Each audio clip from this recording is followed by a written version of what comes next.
कोण विचारणार होतं ते? चला या विचारा.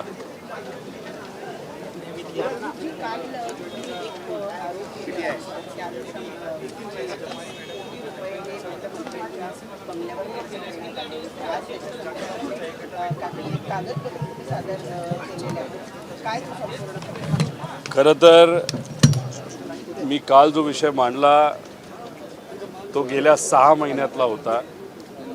त्याच्यामध्ये या राज्य सरकारने सामान्य लोकांच्या अडचणी बाजूला ठेवून सर्व मंत्र्यांच्या बंगल्यांवर 30 कोटी खर्च हा गेल्या 6 ते 7 महिन्यामध्ये केला. आणि काय बंगल्यांवर तर डबल खर्च तिथं करण्यात आला. सोफा घ्यायचा असेल तर सामान्य लोकांना 2-3 लाखामध्ये सोफा बसतो, पण या मंत्र्यांना सोफा हा 20-20 लाख रुपयाचा घेतलेला आपण बघितलेला आहे. तानाजी सावंत साहेबांच्या जिमवर 40 लाखाचा खर्च झाला आहे. ते व्यायाम करतात नाही करत हे त्यांच्याकडे बघितल्यानंतर थोडासा प्रश्न पडतो. पण हे 30 कोटी 6 महिन्यात खर्च झाला असला तरी यायच्या आधी म्हणजे आजपासून 1 वर्ष आधी 43 कोटी रुपये खर्च झालेला आहे. त्याच्यामध्ये तर मंत्र्यांना सुद्धा माहीत नाही की खर्च झाला आहे का नाही. मग नुसती बिलं काढण्यात आली का असाही प्रश्न आहे. 300 पानांचं एक डॉक्युमेंट हे आत्ताच अधिवेशनामध्ये आव्हाड साहेबांकडे मी दिलेलं आहे. ते 43 कोटी खर्च वर्षापूर्वी जो झाला त्याबद्दलचे डिटेल्स आहेत. म्हणजे नुसते पैसे काढलेत, काम झालेलं नाही. आणि परत 30 कोटीची सुद्धा एक छोटंसं डॉक्युमेंट हे आव्हाड साहेबांकडे आत्ता दिलेलं आहे. ते अधिवेशनामध्ये तो मुद्दा मांडणार आहेत. कारण या विषयावर मी काल बोललो असल्यामुळे आज त्यांची वेळ असल्यामुळे ते त्या बाजूनी मुद्दा मांडतील. त्याच्याचबरोबर अजून एक मुद्दा म्हणजे हा बंगल्याचा मुद्दा म्हणजे अतिरिक्त खर्च जो केला म्हणजे ह्याच्यामध्ये मोठा भ्रष्टाचार झाला आहे. आम्ही सरकारला विनंती करत आहोत की याच्यावर SIT लावा. सामाजिक कार्यकर्त्यांवर SIT करताय. एखादा सोशल मीडियाचा साधा कार्यकर्ता फक्त एक व्हिडिओ जर शेअर करत असेल तर त्याच्यावर लगेच तुम्ही घरी जाऊन पोलीस पाठवता, त्याला उचलून आणता. मग आता इथं तर सामान्य लोकांचा पैशाचा चुराडा तुम्ही केलेला आहे आणि मग याच्यावर तुम्ही SIT लावता की हे आम्हाला कुठेतरी बघावं लागेल.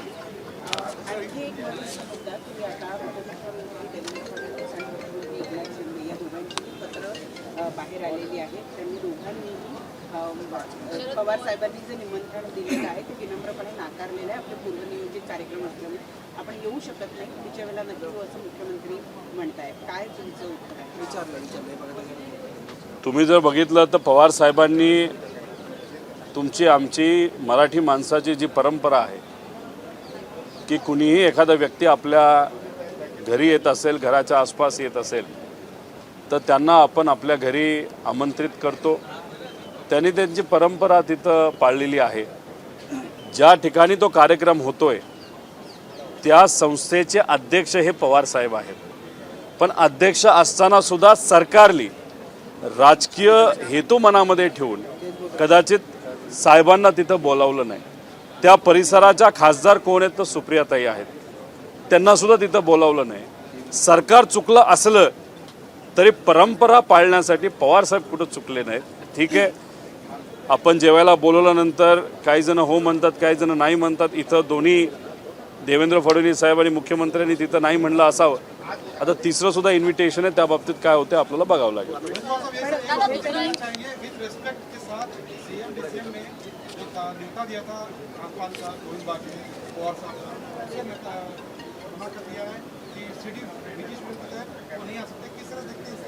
नहीं, एक तो पवार साहब ने इनविटेशन उनको भेजा.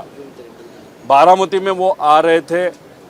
बारामती का प्रतिनिधित्व पवार साहब ने विधानसभा में भी किया है, लोकसभा में भी किया है. तो जो जिम्मेदारी होती है और जो हमारी परंपरा होती है, जो गेस्ट हमारे एरिया में आते तो उनको हम घर पे खाने के लिए बुलाते हैं.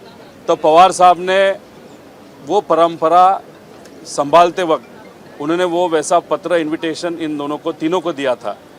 अभी जहाँ पे सरकार का कार्यक्रम हो रहा है, जो विद्या प्रतिष्ठान यह संस्था है, उस संस्था के जो अध्यक्ष है वो पवार साहब है. सरकार ने वो प्रोटोकॉल वहाँ पे फॉलो नहीं किया. पवार साहब को वहाँ पे बुलाना चाहिए था जहाँ पे वो कार्यक्रम हो रहा है. उस एरिया के जो MP है वो सुप्रियाताई है, उनको भी वहाँ पे बुलाना था. लेकिन सरकार तो परंपरा फॉलो न करने वाली सरकार है। साहब ने अपनी परंपरा फॉलो की, लेकिन सरकार ने नहीं की। इससे साहब का विचार कितना बड़ा है ये हम सबको पता चलता है। लेकिन ट्विट केलेलं आहे मगाशी मंत्री आणि आमदारांमध्ये निधीच्या कारणास्तव आपल्याला आवाज पाहायला मिळाला आणि ट्विट केलंय की या समाजाच्या आभारामध्ये एकूणच विचारांची जुळत होती यापूर्वी पाहायला मिळाली, मात्र आता काही लहानामध्ये आपल्याला पाहायला मिळाली। आपण या परिसराला मध्ये विधिमंडळाला आपण लोकशाहीचं मंदिर समजतो। महाराष्ट्रातल्या कानाकोपऱ्यातले सामान्य लोकांपासून मोठ्या मोठ्या व्यावसायिकांपासून कर्मचाऱ्यांपासून सगळेच लोक इथं जे निर्णय घेतले जातात त्या निर्णयाकडे लक्ष देऊन असतात। इथं आमदार कशा पद्धतीने विषय मांडतात, कशा पद्धतीने सरकार त्याला उत्तर देतात हे सगळे बघत असतात। आणि त्याच लोकशाहीच्या मंदिरामध्ये एक मंत्री आणि त्यांच्याच पार्टीचा एक आमदार जर फ्रीस्टाईल पद्धतीने भांडत असेल तर मग बाहेर फार वेगळा संदेश जातो। सामान्य लोक उद्या जाऊन असं म्हणायला लागतील की आमदार काय करतात तर नुसतं भांडतात, खुर्चीसाठी भांडतात, पदासाठी भांडतात आणि कुस्तीसुद्धा लढतात। मग हा संदेश बाहेर गेला तर मग कुठंतरी या लोकशाहीच्या मंदिराचा अवमान होईल असं आम्हा सगळ्यांना वाटतं। आम्ही विनंती करतो मुख्यमंत्री साहेबांना, ठाण्याला या दोघांना तिघांना नाही तर सगळ्यांनाच घेऊन जावं आणि कुठंतरी तिथं बौद्धिक मार्गदर्शन ह्या सर्व आमदारांना करावं की अशा पद्धतीने वागणं, भांडणं हे आपल्या महाराष्ट्राला शोभणारं नाही। आणि दुर्दैव असं की भांडण झालेलं सगळ्यांना माहिती आहे, अनेक आमदारांनी बघितलं। तसंच थोरवेंनी सुद्धा एका मीडिया चॅनलला बोलत असताना स्वीकारलं की हो आमचा वाद झाला, तरीसुद्धा विधिमंडळामध्ये तिथं मंत्री येतात म्हणतात असं काही झालं नाही। उपमुख्यमंत्री साहेब तिथं म्हणतात असं काही नाही झालं, तर उपमुख्यमंत्री साहेबांची दिशाभूल या दोघांनी केली। तसंच अशा पद्धतीने तुम्ही जर दाखवायचे दात आणि खायचे दात वेगळे ठेवत असताल, म्हणजे खोटं बोलत असताल, हे नक्कीच आपल्या या महाराष्ट्राला शोभणारं नाही। सुप्रिया सुळे यांचा काल भाषण स्टेटमेंट दादा भुसे सर मराठीमध्ये दादा भुसेंनी जे स्टेटमेंट केलं ते कारण काँग्रेसचे नेते उठले काँग्रेसचे आणि त्यांनी सांगितलं की वाद झाला होता आणि दादा भुसेंचं ते क्लिप जे आहे ना की आपल्यात वाद झाला नाही ते स्टेटमेंट रेकॉर्डवरून काढून टाकलं। नाही मला माहीत नाही ते काढलं का नाही काढलं, पण वाद नक्कीच काँग्रेसचे काही नेत्यांमध्ये आणि दादा भुसे आणि सत्तेतल्या काही लोकांमध्ये झालेला आहे। आता तिथं आपण काय कशा गोष्टीची मागणी केली होती तर व्हिडिओ टेपची मागणी केली CCTVच्या।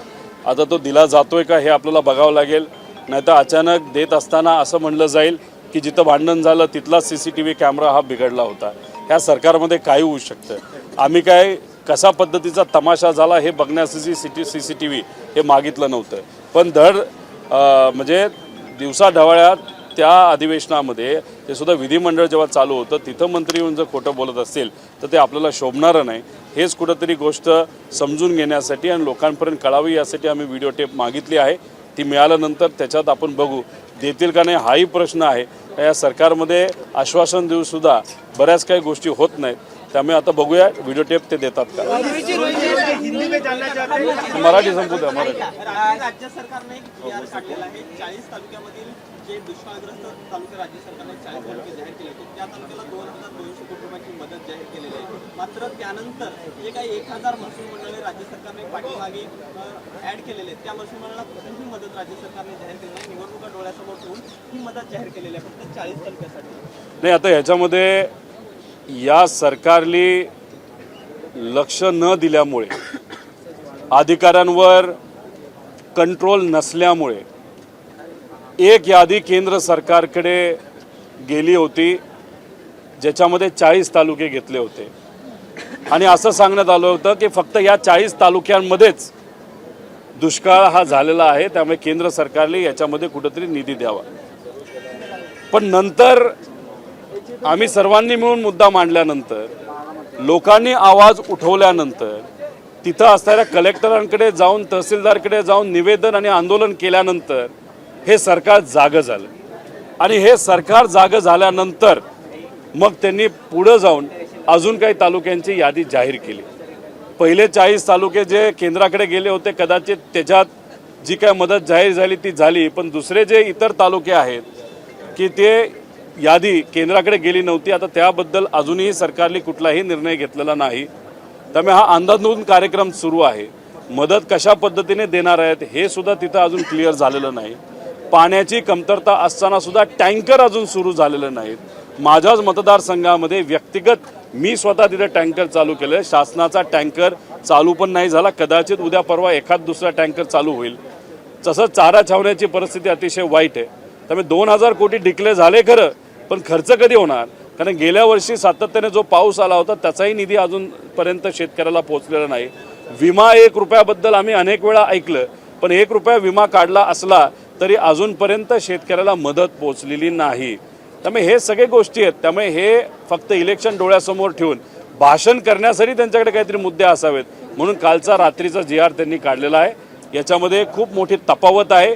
अनेक तालुके हे वगळण्यात आलेले आहे, पण तरीसुद्धा आम्ही शेतकऱ्यांच्या तिथं असणाऱ्या कष्टकऱ्यांच्या बाजूने लढत राहू. दादा, सुप्रियाताई यांनी एक स्टेटस ठेवलेला आहे, त्याची सध्या चर्चा होत आहे. सुप्रियाताईंनी स्वतःचीच उमेदवारी स्वतः घोषित केली बारामध्ये. तेवढं धाडस सुप्रियाताई करू शकतात. गेल्या 2-3 टर्मचा त्यांना अनुभव आहे. मतदारसंघातले विषय पार्लमेंटमध्ये त्यांनी मांडलेत. तसंच अनेक कामं हे करून घेतलेली आहेत.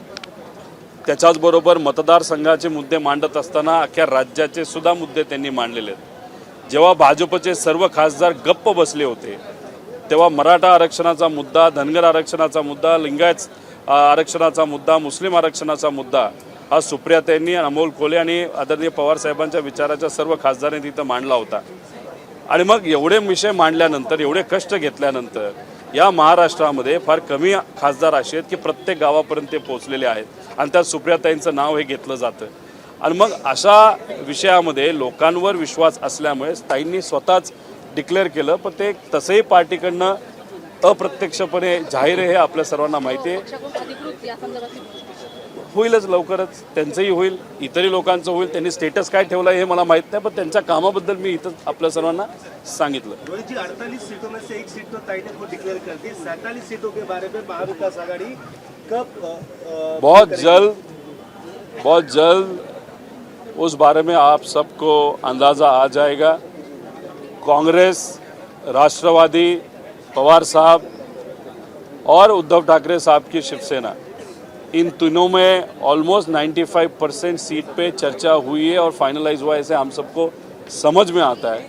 लेकिन वंचित आघाड़ी जो पक्ष है उनके बारे में की फाइनल चर्चा अभी तक बाकी है. वो शायद आज और कल हो जाएगी. संविधान और लोकशाही टिकाने के लिए प्रकाश आंबेडकर साहब ये हर वक्त प्रयत्न करते हैं, कोशिश करते हैं और उनको मालूम है कि बीजेपी अगर वापस सत्ता में आएगी तो संविधान और लोकशाही नहीं रहेगी. इसीलिए हम बहुत पॉजिटिव है. प्रकाश आंबेडकर जी जल्द से जल्द जो भी सीट है वो सीट पे महाविकास आघाड़ी के साथ आएंगे. वो रीजनेबल रहेंगे और हम सब मिलकर संविधान और लोकशाही टिकाने के लिए भाजपा के खिलाफ लढेंगे. संजय गायकवाड यांचा एक व्हिडिओ नुकताच बाहेर आलेला आहे. शिवजयंतीच्या कार्यक्रमानिमित्त त्यांच्या एका तरुणाला त्यांच्या अंगरक्षकांनी मारहाण केली. त्यानंतर संजय गायकवाड यांनी थेट पोलिसांची काठी आपल्या हातात घेऊन त्या अंगरक्षकाला त्या तरुणाला पुन्हा एकदा म्हणजे अंगरक्षकांनी मारलं, पोलिसांनी मारलं आणि त्यानंतर बुलढाण्याचे काय? बुलढाण्याचे ते कुठल्या पक्षाचे आहेत? शिवसेना म्हणजे कुठला पक्ष आहे? शिंदेची शिवसेना. आता विधिमंडळाच्या परिसरामध्ये जर मंत्री आणि त्यांच्याच पक्षाचे आमदार ते सुद्धा शिंदे साहेबांच्या पक्षाचे एकामेकात जर भांडत असतील, गचुरं धरत असतील, तर मग बाकी आमदारांकडनं ते सुद्धा त्यांच्या मतदारसंघामध्ये आपण काय वेगळं अपेक्षित ठेवणार? इथंच तर ते भांडत असतील तर मतदारसंघामध्ये तर त्यांना असं वाटतं की ते सर्व राजे झालेत, सत्तेत आहेत, बहुमत खूप मोठं आहे. त्यामुळे त्यांना असं वाटतं की कुणी आपलं काय बिघडू शकत नाही. आपण लोकसभा आणि विधानसभा येऊ द्या, मग लोकांची ताकद हे कुठंतरी या अहंकारी सर्व नेत्यांना आणि आमदाराला कळेल असं आम्हा सगळ्यांना वाटतं. दिल्ली में बंगले का क्या मामला है, कहाँ खर्चा हुआ है, कैसे? कल विधिमंडल में मैंने एक विषय बोला था, उसमें ऐसा कहा गया था कि 6-7 महीने में सरकार ने 30 करोड़ रुपए ये अलग अलग मंत्रियों के बंगलों का रिनोवेशन करने के लिए खर्च किए थे।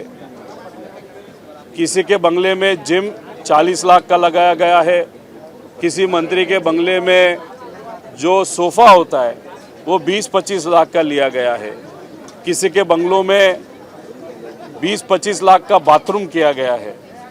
अभी कल ये मैंने वहाँ पे जब बोला तो बहुत सारे जो मंत्री वहाँ पे बैठे थे उनका ईगो हर्ट हुआ। उन्होंने कहा कि क्या प्रूफ है, वो प्रूफ वहाँ पे हमने बताया। आज भी वो प्रूफ लेके हम गए थे वहाँ पे अवार्ड साहब को, वो पूरा जो प्रूफ है 300 पेजेस का वो उनको दिया है। अभी वो अधिवेशन में वो विषय मांडेंगे। लेकिन जैसे ही मैं आज सुबह यहाँ पे आया तो मेरे हाथ में अलग फाइल लगी। उसमें 1 साल पहले जब बीजेपी और शिंदे साहब का जो सरकार था और शायद तभी 2 महीने में अजीत दादा का जो पक्ष है वो भी उनमें शामिल हुआ था, वहाँ पे 43 करोड़ रुपीस, मतलब 43 करोड़ रुपीस का रिनोवेशन जो ये सो मंत्री है उनके घरों पे किया गया था। और उसमें तो बहुत सारे काम हुए भी नहीं, फिर भी खर्चा हुआ था। मतलब वहाँ पे भ्रष्टाचार हुआ है। लोगों के हित का ये खर्चा न करते हुए मंत्रियों के बंगलों में 70-80 करोड़ खर्चा किया जाता है, बिल ऐसे ही निकाले जाते हैं। मंत्री को भी मालूम नहीं कि उनके यहाँ पे रिनोवेशन हुआ है कि नहीं। ये जो भ्रष्टाचार है उस पे SIT हो, ऐसी हम सबकी मांगनी है। अगर आप सोशल कार्यकर्ता पे SIT कर सकते हो तो यहाँ पे जो सामान्य लोगों का पैसा मंत्रियों के बंगले के रिनोवेशन के लिए अगर आप खर्चा करते हो और वो उधर भी भ्रष्टाचार होता है तो इस पे SIT फॉर्म होनी चाहिए, ऐसा हम सबका कहना है। Okay, thank you.